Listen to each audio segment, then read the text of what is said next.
najua wote mna shauku kubwa, lakini sisi kama klabu bingwa kwa upande wa Afrika Mashariki na Kati, pia nitumie fursa hii kuhakikishia wana Simba kwamba mechi tunayo na tunatamba nayo.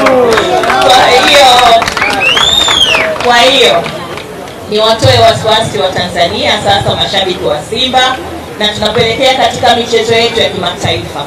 Tumejipanga vizuri kwa sababu nia tunayo, uwezo tunao, na nguvu tunayo, na kikosi tunayo, na benchi la ufundi tunayo, na mashabiki tunayo, na wanachama tunayo, na semaji tunayo, na tunatamba tunayo. Kwa mbali kule naona basi la BM. Lile basi la BM tulijaza mbuzi na wazee fulani wafupi hivi tarehe 7 ya mwezi wa 3. Watu wakaingia mchecheto. Haya, bwana, sisi tumeyasikia hayo ambayo yametoka kuzungumzwa na CEO wa klabu ya Wekundu wa Msimbazi Simba, Zubeda. Amezungumza bwana, mechi wanayo na wanatamba nayo. Umeelewa vizuri Nimeyasikia. Ahmed Ally na yeye amethibitisha ya kwamba ni kweli tarehe 7 usiku walibeba mbuzi pamoja na vizee vifupi na watu wakapata mchecheto, wakaanza kusema hatuchezi. Vizee vifupi vinafanana nani? Vizee vifupi bwana vinafanana na wazee wetu wa kule nyumbani kwetu sisi Morogoro, kwa sababu sisi ndio asili yetu watu kuwa wafupi. Kwa wale walikuwa na kazi maalum tofauti na timu kwenda kufanya mazoezi. Yaani mbali na mazoezi, lakini pia watu walikuwa wana kazi yao special. Umeelewa Kazi maalum. Sijui unanielewa vizuri? Nakuelewa vizuri sisi. Na najaribu pia kutazama hapa ili nikupitishe pia kwenye kile ambacho meneja wa habari na mawasiliano pia wa klabu ya Yanga ameamua naye kushikilia msimamo baada ya kauli hizi za viongozi wakubwa kwenye taasisi kubwa ya Wekundu wa Msimbazi Simba. Upo? Nipo. Sawa. Sasa Ally Kamwe bwana ameandika, wakati wadau wa soka Tanzania wakiendelea kusubiri ripoti ya bodi ya ligi juu ya uchunguzi wa sababu ya kuahirishwa kwa mechi ya dabi ya Kariakoo, leo viongozi wa Simba Sports Club wamekiri hadharani kuwa lile basi la BM lililozuiliwa na wamiliki wa uwanja wa Mkapa kuingia ndani Machi 7 lilibeba mbuzi na wazee wafupi.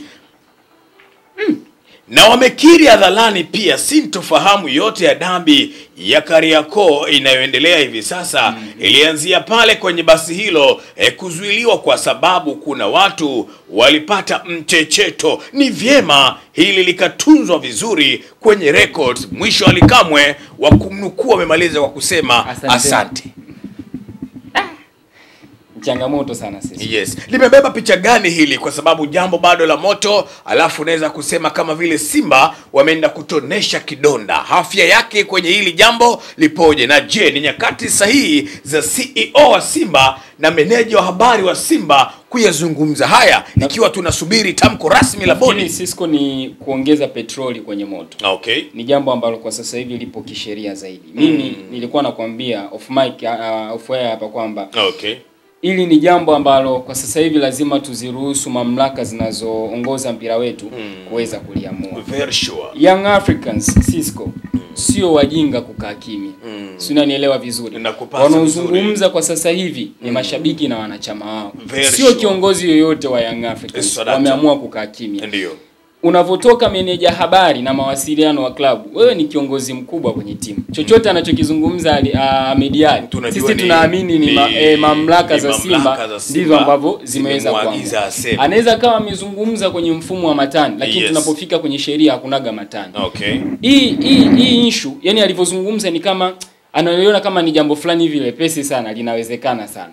Lakini sisi mpaka sasa hivi ili jambo limeathiri pakubwa soka letu. Tumeshaibika kwa kiasi fulani. Tumeshazipa mamlaka kutokuwa na maamuzi sahihi ya nini waweze kufanya. Yes. Kama lingelikuwa ni jambo jepesi Sisco, sasa hivi tungekuwa tunazungumza tarehe fulani Simba na Yanga wanakwenda kucheza. Ndiyo. Lakini ni jambo gumu kwa sababu mpaka sasa hivi tunaenda kumaliza mwezi, hatujajua ni nini ambacho kinakwenda kuamuliwa. Okay. Unasimama kwenye hadhara ya watu unasema ya kwamba lile basi ni kweli lilikuwa limebeba sijui mbuzi na wazee wafupi. Umezungumza kwenye mfumo wa matani. Mimi naomba nichukulie hivi. Kwenye mfumo wa matani. Yes. Vipi kuhusu wale wapinzani wako na wenyewe wamechukulia kwenye mfumo wa matani? Jibu ni hapana. CEO wa Simba huyu mama kazungumza, ukiangalia alivyozungumza hatani. She's serious kwamba Yes. hili jambo analozungumza ana uhakika nalo. Kwamba dabi tunayo na tunatamba nayo. Na ameanza na neno la kusema ni wahakikishie. Yani maana yake ni kwamba wana uhakika kwamba mashabiki na dabi inaenda kufanyaje, inaenda kucheza. Hapa hivi tunazungumza kulikuwa na hiyo story ya serikali kuwaita Simba pamoja na Yanga. Yes, tulizungumza. Sisi hata kama ni mimi na wewe, yani sasa hivi tupo tunajadiliana, mtu yupo anatuamua. Then niingie mtandaoni nikutane na hiyo clip. Nitakwambia okay fine. Kumbe nyewe mnakutuita hapa kuzungumza. Mimi nakuja nayo. Kumbe yani kama ndo kikao Florence na kustopisha na kuja nayo. Nakwambia bwana waziri umetuita tufanyaje? Tuzungumze. Lakini hawa wanajua nini kinacho? Kumbe mna majibu sahihi. Inaonekana nyinyi kama vile mmepanga ili jambo hili liwe na uzito. Mna majibu sahihi. Na kurejesha tena. Arafat Haji jana baada ya hizo kauli kutoka, kiongozi mpole kweli kweli yule alitoka hadharani na andiko lake kwenye Instagram yake. Akaandika, ukimuona panya, wala vizuri ukimuona panya, nafikiri kama anamchokoza paka, jua na sehemu ya kufanyaje, ya kukimbilia. Lile andiko lina maana kubwa mno. Ukimuona panya huwa anamogopa paka. Yes. Lakini ukiona panya na kwenda na mshikashika sharubu paka, jua akaona kuna mshimo, yani paka akishtuka tu ameingia kwenye mshimo. Tafsiri yake ni nini? Ndiyo haya kwamba ukiona tunaguswa watu wanajua kuna sehemu atakwenda kufanya kukimbia. Yes. Na mambo yataisha. Sasa hii kama vile itakwenda kuibua sura mpya, taswira nyingine tena. Na ni jambo ambalo ukiangalia kwa at least ilikuwa limeshaweza kukaa kimya. Yes. Okay, mmezungumza, CEO na afisa habari mmezungumza.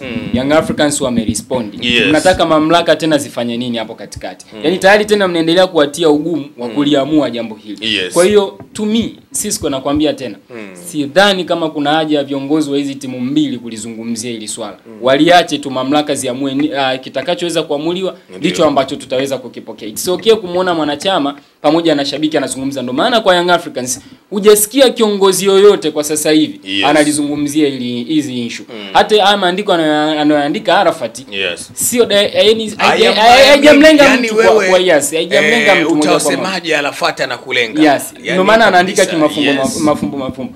Alikama kwenye kuzungumza kote na waandishi wa habari. Hujasikia sehemu anasema okay, naombeni nizungumzie ile sakata la dabi ya Kariakoo. Hamna sehemu ambako ameweza kulizungumzia kwa sababu anaamini ni jambo ambalo lipo kisheria na sasa tunapaswa kuiacha sheria ifanyeje, iamue. Issue ikishakuwa kisheria Sisco, hamna issue ya matani hapo katikati. Ni issue ambayo iko very serious. Yaani mpaka tumefika kwenye sheria maana yake ni issue ambayo iko very serious. Hamna issue ya matani.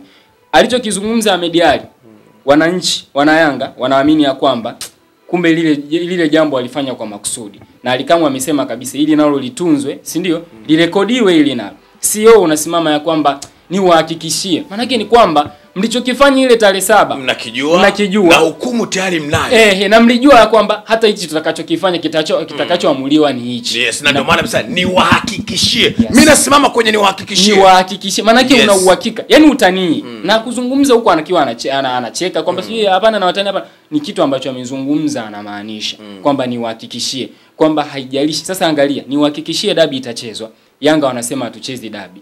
Mnataka mamlaka ziamue nini? Hata serikali. Ndio maana nikakupa mfano mzuri. Imagine mimi na wewe sasa hivi tuko tunazungumza. Bwana Dada Nuru anataka kutuamua. Alafu then nakuonyesha na maonyesha angalia hii clip. Maana yake kumbe mmetuita to discuss ila kumbe hawa watu wana uhakika na wanachokifanya. Wana maamuzi yao na wanayo. Unajua Sisco hatujaona, yani kuna watu hawajaona impact ya hili swala. mpaka sasa hivi namna gani ambavyo limeathiri soka letu. Niambie Cisco, ni game ngapi zimechezwa katikati since kuahirishwa kwa dabi? Jana Taifa Stars zimecheza, ila kuna mtu kimuuliza hajui hata matokeo mwingine hajui. Yani hata kama Taifa lilikuwa linacheza jana hajui. Yani anachojua ni mvutano wa Simba na Yanga. Angalia namna gani hapa ambavyo hili swala limeathiri nani yetu. Okay, turudi. Yanga wakatae kucheza dabi. Ndio. Nini kitatokea? Mambo yatakuwa mabaya. Yani hata ile roho kwamba okay fine, labda viongozi wa Yanga wameshaanza kuwaza, hebu tufanye hichi na hichi, turudi tucheze nao, tuokoe tu soka letu kwa manufaa ya soka letu. Then anamsikia afisa habari na CEO anazungumza hivi, unaweza ukarudi ukasema okay fine, hebu ngoja tucheze. Yani hapo tena unatiwa hasira, okay kumbe hawa watu wana viburi. Na hii inamaanisha kwamba Young Africans wakikubali kuja kucheza kwa kauli ambazo wamezitoa viongozi wawili, ni kwamba Simba kaishinda hiyo kesi.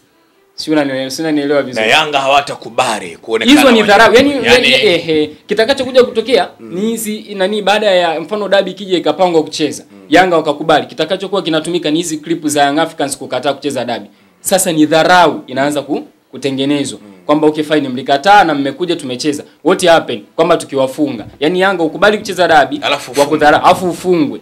Bwana, ni hatari. Ni hatari. Mimi nafikiri viongozi wa Simba wangekaa kimya, tusubiri mamlaka sasa kwanza. Yani Cisco sasa hivi. Yani sasa hivi na kwa hapo sasa hivi litakiwa wote tuwe kimya kwa sababu tumeona wizara yenye dhamana ni kana kwamba imetaka kuweka mambo sawa. Sasa hili Yanga wasione kama kuna mambo sintofahamu, mipango labda ilipangwa sijui wanaelewa nini kitatokea. Ni mwenendo mzuri wao wangekaa kimya kama walivyobaki Simba na wangekaa kimya. Alafu mamlaka ingetoa tamko nzuri labda. Mwenendo mzuri kwa sababu mamlaka haiwezi kuingilia. Bodi ya ligi ama TFF wangekuja na kauli nzuri, mwenendo kwa wadau wa soka, watu wangeelewa. Tungesawa hata stories za sijui nani ajiuzuru. Na mwenendo mzuri, lakini kwa hili naona petroli imeongezwa kwenye moto. Yani ndio maana kwambia hata ile labda nafsi ya kwamba Young Africans sasa hebu tukubali tucheze mechi. Lakini ukikaa chini ukaangalia ile clip ya CEO pamoja na msemaji, unasema hizi ni dharau. Kumbe hao watu walifanya wanajua matokeo ya hichi kitu. Kwa sisi tukikubali kwenda kucheza tumedharaulika. Ndio maana nikakupa mfano. Okay, Young Africans akubali kwenda kucheza na Simba. Sawa. Tunataka tufanye hili jambo kwa manufaa ya mpira wetu. Si ndio? Young Africans kakubali kwenda kucheza na Simba. Jambo la kwanza. La pili, Yanga kafungwa na Simba. Nini kitatokea kwa Young Africans? Pengine hili ndio huwa wanaliwaza na kuona hatuwezi kufanya kitu kama hichi. Ndio maana nakwambia walichokifanya jana CEO na afisa habari hawajaelewa maana ya walichokifanya pengine, lakini limeendelea kuleta ugumu katika jambo hili. Cisco tumeathirika pakubwa sana na jambo hili. Umezisikia stories siju za wanachama wanataka siju kurudisha fedha na vitu kama hivyo. Kwa maana nikakwambia hivi, tuchukulie mfano hivi, Young Africans Kagoma sichezi dabi. Hata mlete rais wa nchi sichezi hiyo dabi. Nini kinaenda kutokea kwenye soka letu? Tufikirie tu hapo hivi. Nini kitaenda kutokea kwenye soka letu? Tuweke hapo. Game za Simba zote kashinda, Young Africans kashinda, wanatofautiana pointi moja, wana mchezo mmoja wote na mbondo mchezo wa kukutana. Yanga Kagoma kucheza. Nini kitaenda kutokea? Bado tutaendelea kuwa ligi namba 4 kwa ubora barani Afrika. Huenda usiwe hata kwenye hiyo 10 bora. Yes, ndio maana kila siku wanazungumza na kusema Yanga, Simba pamoja na bodi ya ligi, kila mtu alikosea kwa nafasi yake. Kaeni chini muangalie hili jambo tunaweza tukalisuhulisha kwa namna gani. Tuokoe soka letu, lakini pia tusiathiri yale yatakayoweza kutokea mbele. Ni wachezaji wengi sana wanatamani kuja kucheza Simba na Young Africans. Ni watu wengi sana walioko nje wanalipenda soka letu. Leo issue kama hii inakuja kuliathiri soka letu kwa sababu ya migongano hii ya kimaslahi ambayo imeweza kutokea. Bana, tusinene tukamara. Tusubiri na sisi kwanza mambo yatakuwaje, kwa sababu mpaka sasa shughuli bado nzito. Na mimi wanafanya nisielewe kabisa haya mambo kwa sababu naona kana kwamba kuna watu wanaendelea kutonesha na kuna wengine hawako sawa. Nitakuja pia hapa na story kubwa zaidi ya mashabiki wa Yanga, wanachama wa Yanga walichokiamua kwa pamoja na msimamo wao uko vipi kwenye kipindi kijacho. Tutapanda hapa na wana Data Sports wataelewa, na tutakuja pia na evidence ambazo zinaonyesha kwamba Yanga wako na msimamo gani na kuna mabomu makubwa Yanga wameyatega. Yes.